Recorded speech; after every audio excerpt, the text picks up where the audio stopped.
السلام علیکم۔ کتاب سوچئے اور دولت کمائیے یعنی think and grow rich by Napoleon Hill, 12واں باب تحت الشعور، درمیانی کڑی حصول دولت کی جانب 11واں قدم۔ تحت الشعور میں وہ تمام ہیجانات اور احساسات منقسم ہوتے ہیں جو انسان کے شعور تک حواس خمسہ کے ذریعے پہنچتے ہیں۔ ان احساسات کو منظم اور مثبت رکھنے کا کام تحت الشعور ہی کا ہے۔ یہاں خیالات ایسے جمے رہتے ہیں کہ ہمارے لیے ان میں سے کسی ایک خیال کو علیحدہ نکال لینا اتنا ہی آسان ہے جتنی مسلوں کی مرکب الماری سے کسی مثل کا نکالنا۔ تحت الشعور بلا تخصیص نوعیت حواس سے حاصل ہونے والے سارے جذبات اور ہیجانات کو مرتب کرتا رہتا ہے۔ آپ اپنے تحت الشعور میں جس قسم کا لائحہ عمل، تجویز یا پروگرام مرتب کر لیں جسے آپ مادی صورت دنیا یا اس سے مالی استفادہ کرنا چاہتے ہوں، تحت الشعور ان عزائم اور ارادوں پر پہلے عمل کرنے لگتا ہے جن کے ساتھ جذبات کی آمیزش ہو۔ اس سلسلے میں عزم مصمم پر لکھے ہوئے باب کی ہدایت کا مکرر مطالعہ کیا جائے تو مناسب ہے۔ اس باب میں 6 خاص ہدایت دی گئی ہیں۔ ان کے ساتھ لائحہ عمل کی تکمیل کے سلسلے میں جو ہدایت اس کتاب میں دی گئی ہیں اس کا مطالعہ بھی کیا جائے تو خیال کی اہمیت کا اندازہ آپ کو ہو سکے گا، جو دنستہ یا نادنستہ آپ کے حواس کے ذریعے آپ کے تحت الشعور میں جمع ہونے لگتے ہیں۔ تحت الشعور دن اور رات برابر کام پر رہتا ہے۔ ایک ایسے طریقہ عمل سے جس کا علم انسان کو نہیں، تحت الشعور ایسی قوت حاصل کرتا ہے جو انسانی خواہشات، عزائم اور ارادوں کو روبہ عمل لانے میں درکار ہوتی ہے۔ جو طریقہ ان قوتوں کو روبہ عمل لانے کا تحت الشعور طریقہ اختیار کرتا ہے وہ نہایت عملی اور سہل ترین ہوتا ہے۔ گو آپ تحت الشعور پر قابو نہیں پا سکتے، لیکن آپ چاہیں تو اپنے تحت الشعور سے کام لے سکتے ہیں۔ آپ چاہیں تو اپنی کوئی تجویز، کوئی لائحہ عمل، کوئی عزم یا ارادہ جسے آپ عملی جامہ پہنانا چاہتے ہوں تحت الشعور کے حوالے کر سکتے ہیں تاکہ وہ آپ کے لیے اس لائحہ عمل کی اصلاح کرے یا صرف عزم کی کامیابی کے لیے مناسب لائحہ عمل تیار کر دے۔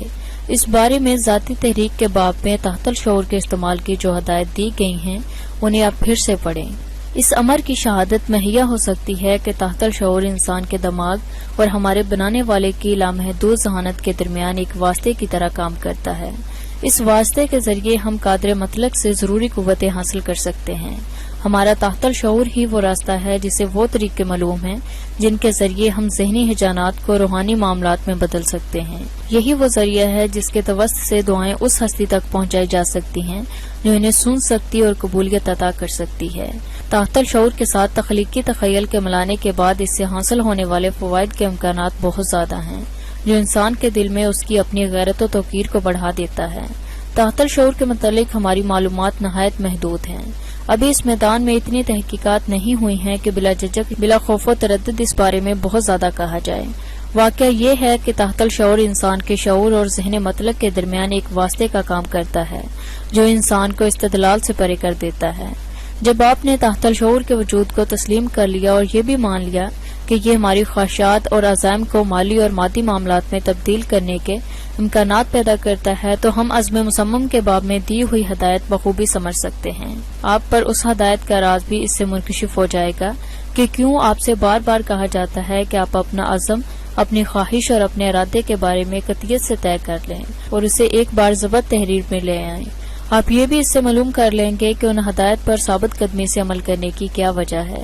اس کتاب میں جن 13 منازل اور ہدایت کا ذکر کیا گیا ہے وہ ہیجانات ہیں جن کے ذریعے آپ اپنے تحت الشعور تک پہنچتے اور اس کو متاثر کرتے ہیں۔ اگر آپ پہلی کوشش میں ناکام ہوں تو آپ نا امید نہ ہوں۔ یاد رکھیے کہ تحت الشعور کو صرف مسلسل اور بار بار ایک ہی چیز کو دہرا کر متاثر کیا جا سکتا ہے، جس کے لیے باب ایقان میں واضح اور تفصیلی ہدایت دی گئی ہیں۔ آپ کو اب تک ایقان کے بارے میں دی ہوئی ساری ہدایت پر عبور اور قابو حاصل نہیں ہوا ہے۔ صبر کیجیے اور مستقل مزاجی سے کام لیجیے، آپ کی کامیابی یقینی ہے۔ باب ایقان اور ذاتی تحریک میں دی ہوئی ہدایت کو یہاں پھر سے آپ کے تحت الشعور کے لیے دہرایا جائے گا۔ اس بات کو ذہن نشین کر لیجیے کہ چاہے آپ چاہیں یا نہ چاہیں آپ کا تحت الشعور ہمیشہ برسر و پیکار رہتا ہے۔ اس سے نتیجتاً آپ کو یہ سمجھنا چاہیے کہ آپ خوف، افلاس اور دوسری نقصان رساں خیالات کو پاس بھٹکنے بھی نہ دیں، بلکہ اس کے برعکس آپ پرا امید اور بلند خیالات کو اپنے دماغ میں آنے دیں تاکہ نادنستہ آپ کا تحت الشعور اچھے خیالات اور جذبات سے متاثر ہوتا رہے۔ تحت الشعور کبھی کاہل نہیں رہتا۔ اگر آپ تحت الشعور کو اپنے عزائم اور ارادوں سے غذا نہ پہنچاتے رہیں تو وہ آپ کی بے پرواہی پر ہی پرورش پائے گا اور ویسے ہی خیالات اس کو مصروف رکھیں گے۔ جنسی توانائی کی تبدیلی حیت کے سلسلے میں ہم نے 4 ماخذوں کا ذکر کیا ہے جس کے ذریعے ہیجانات ذہن تحت الشعور تک پہنچتے رہتے ہیں، خواہ وہ اچھے ہیجانات اور خیالات ہوں یا برے۔ زبان سے جو بات نکلتی ہے تحت الشعور پر اپنا نقش ضرور چھوڑتی ہے، اور انسانی اچھے اعمال اگر ذہن میں دہرائے جاتے رہیں تو ہمارا تحت الشعور بھی سود مند اور بلند خیالات سے معمور ہوتا جائے گا، اور اس کے سارے افعال بہترین کے لیے ہی ہوں گے۔ اس وقت اگر آپ یہ یاد رکھ لیں تو کافی ہے کہ آپ ہر قسم کے اچھے یا برے خیالات سوچتے رہتے ہیں، اور آپ کو خبر تک نہیں ہوگی کہ یہ کب اور کس طرح ہمارے تحت الشعور میں پہنچ جاتے ہیں۔ آپ کو اس بہاؤ میں برے خیالات کو تحت الشعور تک جانے سے روکنے کی کوشش کرنی چاہیے۔ اس کا ایک ہی طریقہ ہے کہ آپ اپنے عزم مصمم اور ارادے کے مستقبل اور سود مند ہیجانات کو تحت الشعور تک مسلسل پہنچاتے رہیں، تاکہ برے اور نقصان سا خیالات کا تحت الشعور تک پہنچنے کا امکان ہی نہ ہو۔ جب آپ نے اس میں کامیابی حاصل کر لی تو سمجھ لیجئے کہ آپ کے ہاتھ میں ایک ایسی چابی آ گئی جس سے آپ اپنے تحت الشعور کا دروازہ کھول سکتے ہیں اور جب چاہیں بند کر سکتے ہیں۔ دوسرے الفاظ میں آپ تحت الشعور میں داخل ہونے والے ہر ایک خیال اور ہیجان کو راستے ہی پر روک سکتے ہیں، تاکہ یہ جانچ کر سکیں کہ کہیں کوئی نازیبہ اور غیر موزوں اور نقصان پہنچانے والا خیال اس دروازے سے تو نہیں گزر رہا ہے۔ ہر شے جو انسان تخلیق کرتا ہے وہ پہلے اس کے تخیل میں جنم لیتی ہے، اس کے بغیر کسی تخلیق کا امکان نہیں۔ تخلیق کی مدد سے ہیجانات خیال کو تجاویز اور لائحہ عمل کی ترتیب کے لیے استعمال کیا جاتا ہے۔ اگر انسان کو تخیل پر قدرت اور قبضہ یا قابو حاصل ہو تو تجاویز اور ایسا لائحہ عمل تیار کر سکتا ہے جو اس کے کامیاب مقصد کے لیے ضروری ہوتے ہیں۔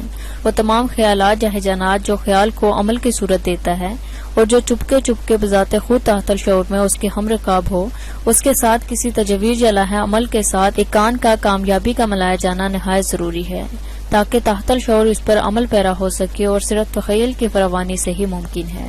اس سے آپ نے یہ سمجھ لیا ہوگا کہ تحت الشعور کے استعمال کے لیے تمام بنیادی اصولوں سے واقفیت اور ان کا استعمال ضروری ہے۔ ایک مشہور انگریز شاعر نے ایک نظم لکھ کر جس کا اردو ترجمہ درجہ ذیل ہے، اپنے تحت الشعور کی اہمیت سے واقفیت کا اظہار کیا ہے۔ آپ یہ نہیں بتا سکتے کہ خیال آپ کے لیے کیا کچھ کر سکتا ہے، یہ آپ میں محبت اور نفرت دونوں قسم کے جذبات پیدا کر سکتا ہے، کیونکہ خیالات ہی اشیاء کی صورت اختیار کرتے ہیں اور ان خیالات کے پر ہوتے ہیں جن کی مدد سے وہ تیز سے تیز رفتار سے پرواز کرنے والے پرندے سے آگے بڑھ جائیں۔ اس پرواز میں وہ قدرت کے اس مشہور اصول یا قانون پر عمل کرتے ہیں کہ ہر شے اپنی مماثل شے پیدا کرتی ہے، اور یہی خیالات آپ کے کھوئے ہوئے خیالات کو واپس لے آتے ہیں۔ یہاں شاعر اس حقیقت کو واضح کر رہا ہے کہ جو خیالات انسان کے ذہن سے نکل جاتے ہیں وہ تحت الشعور میں جا کر محفوظ ہو جاتے ہیں، اور جس وقت ان خیالات یا ان کے مماثل خیالات کو عملی جامہ پہنانے کا وقت ملتا ہے تو ابھر آتے ہیں۔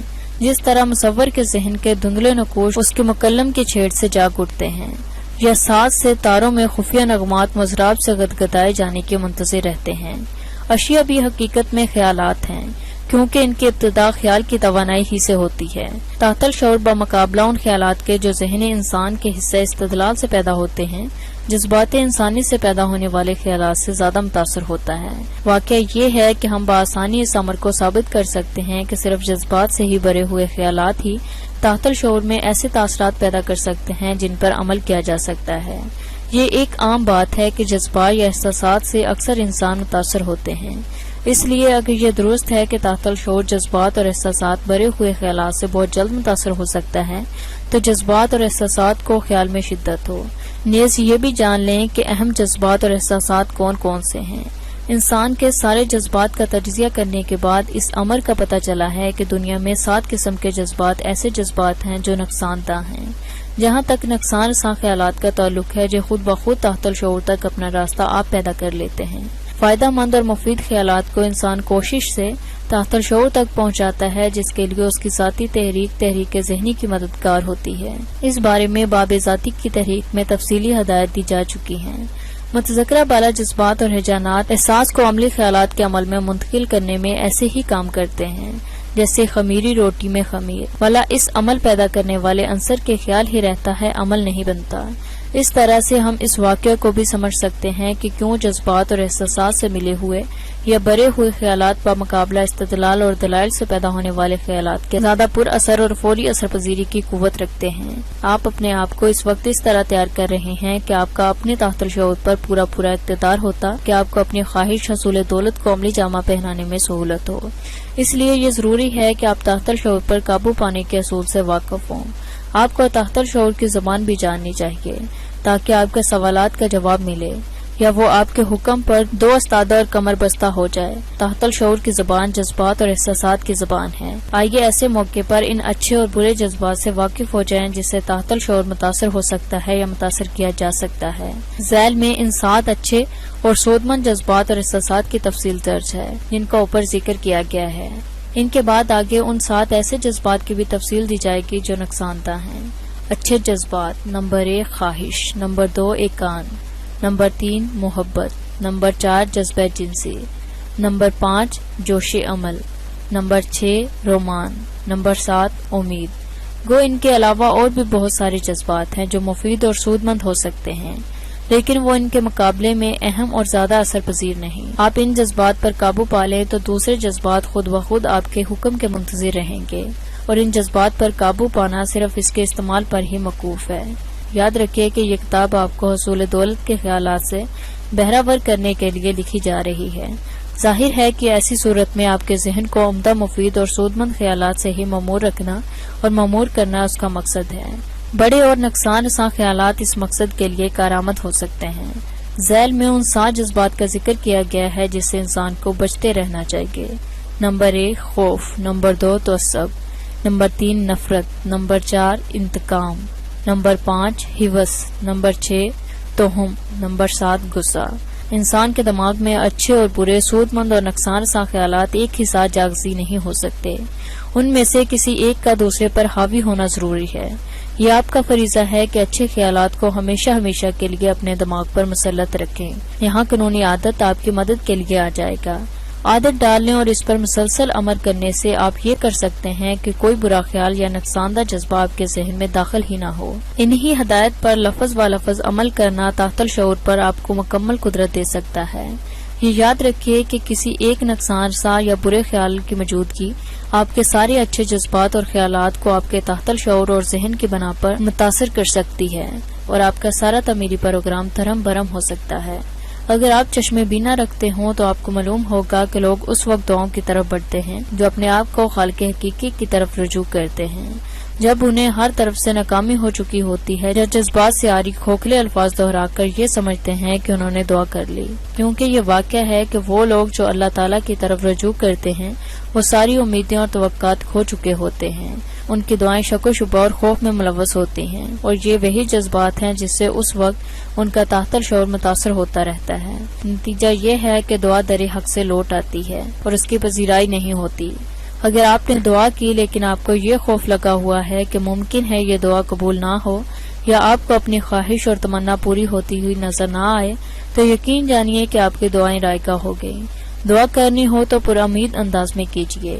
غور کیجیے کہ جس سے آپ کچھ مانگ رہے ہیں اس کے پاس کسی چیز کی کمی نہیں، اس کے لیے کوئی رکاوٹ نہیں، وہ جسے چاہے جب چاہے جن حالات میں چاہے نواز سکتا ہے۔ اگر مانگنے والا باہمت ہے تو دینے والا دیے بغیر نہیں رہ سکتا۔ بعض اوقات دعا مقبول ہو جاتی ہے اور انسان جو چاہتا ہے اسے مل جاتا ہے۔ اگر آپ کی بھی کوئی دعا مقبول ہوتی ہو اور آپ جو چاہتے تھے اس وقت مل گیا تھا تو اس کیفیت ذہنی کو یاد کیجیے اور اسے اپنے دل میں دہرائیے، اور جب بھی آپ دعا کریں اس کیفیت کو اپنے ذہن میں تازہ کریں۔ آپ کو حیرت ہوگی کہ اوپر جو چیز بیان کی گئی ہے اور جسے آپ نے صرف قیاس سمجھ کر سرسری طور پر پڑھا ہے حقیقت میں قیاس سے زیادہ ہے اور واقعات پر مبنی ہے۔ ایک زمانہ آئے گا کہ جب مدرسوں اور اداروں میں دعا کی اہمیت پر تعلیم دی جائے گی، اس کے اصول سکھائے جائیں گے۔ یہ بھی بعید ازمکان نہیں کہ دعا کو بھی سائنسی بنا دیا جائے گا۔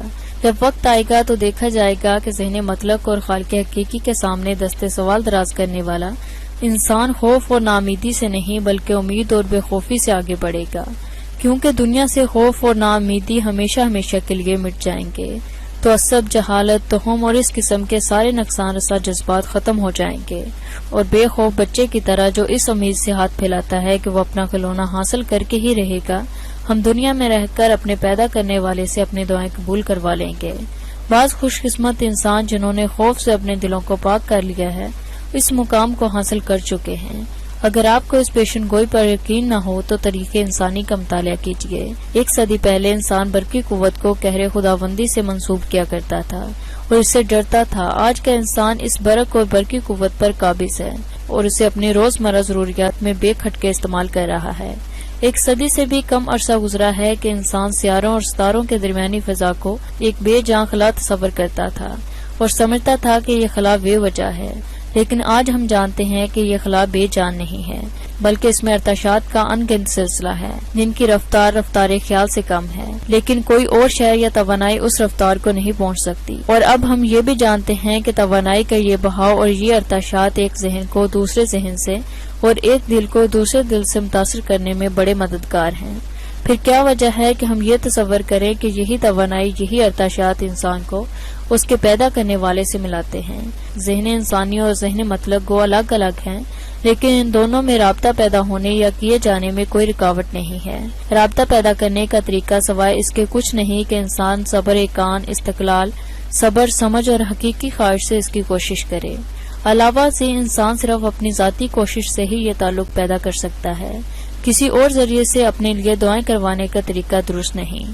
انسان کو چاہیے کہ خالق باری کی بارگاہ میں خود ذاتی طور پر رجوع کرے اور اپنا مقصد خود بیان کرے۔ آپ دعاؤں کی کتابیں خریدیں اور عمر بھر پڑھتے رہیں، لیکن ان سے حاصل کچھ نہ ہوگا۔ دعا کرنی ہو تو اپنی زبان میں کریں۔ جس مقصد کے لیے آپ دستے بعد دعا ہوں وہ مقصد آپ کے دل کی گہرائیوں میں پیدا ہوگا۔ آپ کا ذہن اس پر غور کرے گا، آپ کا دل اس کے حصول میں بے چین ہوگا۔ آپ اپنے بنانے والے سے دعا کریں گے، اس سے درخواست کریں گے کہ وہ آپ کی دعا کے حصول میں آپ کی مدد کرے۔ آپ اپنی کوششیں جاری رکھیں گے۔ ہر شخص کے ارادے جدا، ہر شخص کے مقاصد علیحدہ علیحدہ ہوتے ہیں۔ جن حالات میں وہ کسی چیز کا طلبگار ہوتا ہے وہ الگ ہوتے ہیں، اس لیے ہر وہ شخص فرداً اپنے مقصد کے حصول کے لیے علیحدہ دعا مانگے اور امید و توقع سے مانگے۔ خدا برتر اس کی دعا قبول کرے گا۔ ناکامی امید کا امکان بھی اس کے پاس نہ آئے گا۔ دعاؤں کے سلسلے میں اس بات کو یاد رکھیے کہ آپ کا تحت الشعور آپ کے ہر کام، ہر ارادے، ہر خیال سے واقف ہوتا ہے۔ اس سے کوئی چیز پوشیدہ نہیں۔ آپ زبان سے کچھ کہہ کر تحت الشعور کو دھوکہ نہیں دے سکتے۔ آپ کو چاہیے کہ اپنے ذہن کو بھی پاک رکھیں، اپنے خیالات پر امید رکھیں۔ صرف اسی صورت میں آپ کی دعائیں قبول ہوں گی۔ شکریہ۔